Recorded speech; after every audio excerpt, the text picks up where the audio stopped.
Hello everyone, it's Carla Gaspar with Flo Mortgage. So today I just want to talk about you've heard me in my previous videos talk a lot about loan programs and loan programs. Well, how many loan programs are there and what are the loan programs? So I'm just going to do a quick overview of the types of loan programs that exist out there for mortgages. So I'm going to start with the government loans. These are the government-backed loans. Those are your FHA, your USDA, and your VA loans. Your VA loans are obviously for your veterans. Your USDA are for rural areas, low-income rural areas, and your FHA loans are for lower down payments and lower credit scores. So those are your three government loans. Next, I'm going to move into the conventional loans. Those are Freddie Mac and Ginnie Mae. Those are also for first-time home buyers. The credit score required is a little bit higher than FHA. You normally need a 620 for a conventional loan. They do offer first-time home buyer down payments as low as 3%.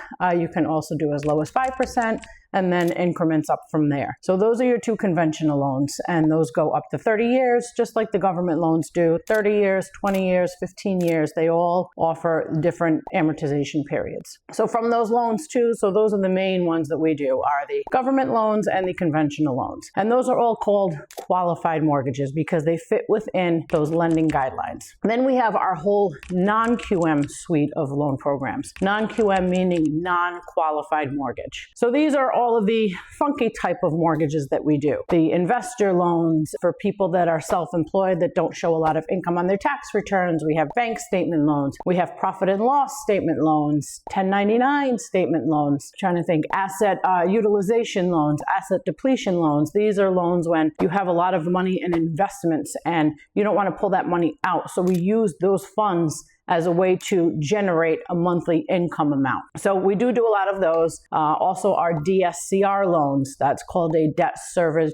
coverage ratio loan. Those are huge for our investors. They're buying an investment property, they put a down payment down, and we look at not their income, not the buyer's income, but we look at what the rental property generates for rental income. So that's just a little bit about all of the different loan programs we have. We also have construction loans, which those kind of are an outlier of all of this. We have construction loans where the money is put into escrow, and then little by little, as each phase of the build progresses, the money is transferred from the escrow account to the builder. The money, you do the mortgage, and then at the end they hold all those funds and they give it out to the builder until the build is complete. So we do those as well. So this is just a quick little overview of some of the loans, most of the loans that we do. I will go into detail on some of the more popular loans, specifically FHA, because those also offer what we call down payment assistance. I will definitely go into those investor loans, those DSCR loans. Those are very popular. Not a lot of people know about them. And I'll dive into, in some subsequent videos, some of these different loan programs and go a little bit more in detail. So if you liked what you hear,